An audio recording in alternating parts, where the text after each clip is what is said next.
Welcome student 10th class biology acids base and సాల్ట్స్లో ఈరోజు మనం మోర్ అబౌట్ సాల్ట్స్ గురించి తెలుసుకుందాం.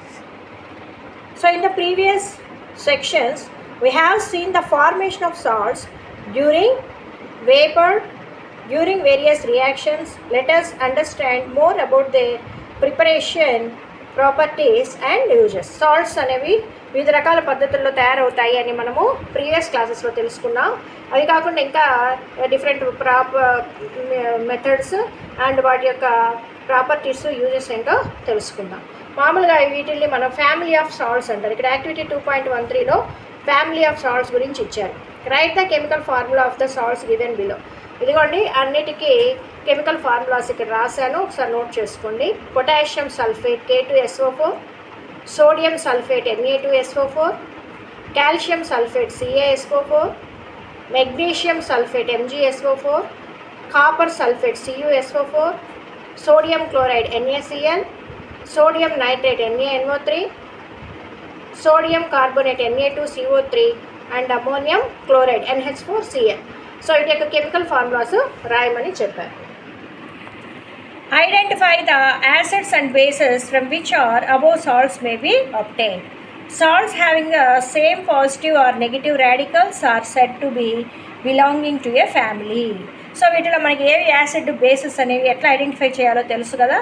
మనము లిట్మస్ పేపర్ని యూజ్ చేయొచ్చు, లేదా OH ఉండే దాన్ని బట్టి కూడా మనము అది యాసిడ్ బేస్ అనేది ఐడెంటిఫై చేయొచ్చు. అయితే వాట్ ఈజ్ సాల్ట్స్ ఫ్యామిలీ అంటే ఏంటి? Salts having the same positive or negative radicals. వేటికైతే సేమ్ పాజిటివ్ నెగిటివ్ రాడికల్స్ ఉంటాయి వాటన్నిటిని కలిపి మనం సాల్ట్స్ ఫ్యామిలీగా చెప్తారు. For example NaCl and Na2SO4 belonging to the sodium salts, family of sodium salts. Similarly NaCl KCl belonging to the family of chloride salts. So అట్లాగా మనకి how many families can we identify among the salts given in this activity అనేసి చెప్పాడు. So వీటిల్లో మనకి same రాడికల్స్గా ఉండేవేవో చూసుకొని ఇప్పుడు Na2SO4 CaSO4 ఉంది. So మనకి అది సల్ఫేట్ ఫ్యామిలీ అన్నట్లుగా మనము ఐడెంటిఫై చేయొచ్చు అనమాట. ఇక్కడ చూసుకున్నట్లయితే pH of salts. What is the pH of salts? Already మనం pH గురించి బ్రీఫ్గా మనం బిఫోర్ వీడియోలో తెలుసుకున్నాం. Collect the following salt samples: sodium chloride, potassium nitrate, aluminium chloride, zinc sulphate, copper sulphate, sodium acetate, sodium carbonate and sodium hydrogen carbonate. So ఇవన్నీ కూడా మనకి some salts ఇచ్చారు. Check their solubility in water, use distilled water only. వీటి యొక్క సాల్బిలిటీని check చేయమన్నారు.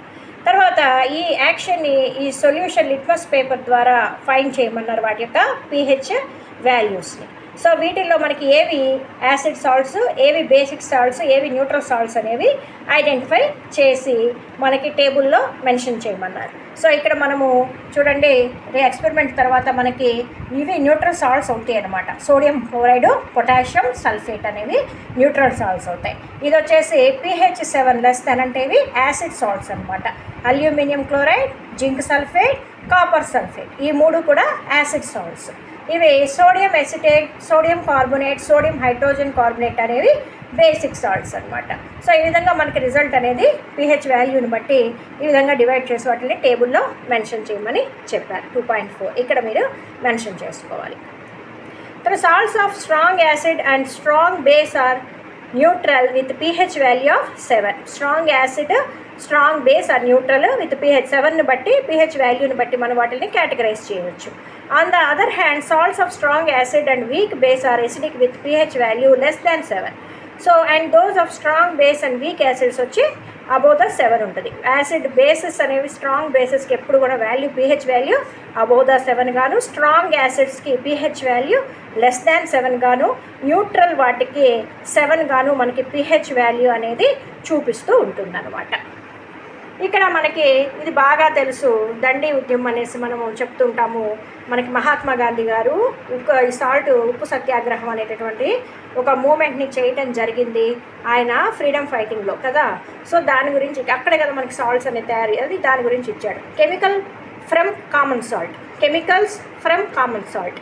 By now you have learned that the salt formed by the combination of hydrochloric acid and sodium hydroxide solution is called sodium chloride. మామూలుగా మనం common సాల్ట్ని chemical ఫామ్లో మనం ఏమని పిలుస్తాము, సోడియం క్లోరైడ్ అని పిలుస్తాం. ఈ సోడియం క్లోరైడ్ అనేది హైడ్రోక్లోరిక్ యాసిడ్ మరియు సోడియం హైడ్రాక్సైడ్ సొల్యూషన్ని కలిపితే మనకి ఈ సోడియం క్లోరైడ్ అనేది వస్తుందన్నమాట. This is the salt that you use in food. ఈ సాల్ట్ని మనము ఫుడ్లో యూజ్ చేస్తూ ఉంటాం. You must have observed in the above activity that it is neutral salt. So this is the observed in the above activityలో మనము ఈ సాల్ట్ని neutral అంటే pH వాల్యూ 7గా ఉంటుందన్నమాట. ఈ యొక్క సోడియం క్లోరైడ్ యొక్క pH వాల్యూ మనం ఇక్కడ ఆల్రెడీ మనం మెన్షన్ చేశాను కదా, అకార్డింగ్ టు ఎక్స్పెరిమెంట్ సోడియం క్లోరైడ్కి న్యూట్రల్ సాల్ట్ అంటే pH వాల్యూ ఎప్పుడు కూడా 7గా ఉంటుంది. అది యాసిడిక్ నేచర్ని కలిగి ఉండదు, బేస్ నేచర్ని కలిగి ఉండదు. Sea water contains many salts dissolved in it. మనకు ముఖ్యంగా సాల్ట్ అనేవి నేచురల్గా ఎక్కడి నుంచి వస్తుందంటే సీ వాటర్ నుంచి వస్తుంది. Sodium chloride is separated from these salts. Deposits of solid salt are also found in several parts of the world. These large crystals are often brown due to impurities. అంటే ఒక్కసారి మనము direct collect చేసినప్పుడు ఈ salt అనేది మనకి brown కలర్లో ఉంటుంది. This is called rock salt అంటారు. ఎందుకంటుందంటే దాంట్లో చాలా ఇంప్యూరిటీస్ ఉంటాయి, అందువల్ల అది బ్రౌనిష్ కలర్లో ఉంటుంది. Beds of rock salt were form when seas of bygone ages dried up. Rock salt is mined like coal. అంటే మనకేం చేస్తారు తెలుసు కదా, మడులు అనేసి కట్టేసి ఇసుకతో వాటిలోకి సీ వాటర్ని తెప్పించి ఎక్కువ కాలం దాన్ని సన్లైట్లో డ్రై చేస్తారు. బాగా డ్రై చేసినప్పుడు అక్కడ మనకి వాటర్ అంతా ఎవాపరేట్ అయిపోయి సాల్ట్ మిగులుతుంది. దాన్ని కలెక్ట్ చేసి మళ్ళీ క్లీన్ చేసి మనకి ఇస్తారనమాట. You must have heard about Mahatma Gandhi's Dandi March. Did you know that sodium chloride was such an important symbol in our struggle for freedom? So అందుకని ఇది అనమాట మనకు తెలుసు, ఆల్రెడీ మనం సోషల్లో బాగానే దీని గురించి చదువుకుంటాం. So common salt A raw material for chemicals. Common salt అనేది ఏ రా మెటీరియల్ ఫర్ కెమికల్స్ అనేది, తర్వాత ఏ విధంగా ఇది కెమికల్స్కి రా మెటీరియల్ అవుతుంది అనేది నెక్స్ట్ వీడియోలో మీకు ఎక్స్ప్లెయిన్ చేస్తాను. సో దీంతో మనకి లెసన్ అనేది అయిపోతుంది. Thanks for watching. Please like and subscribe. Thank you.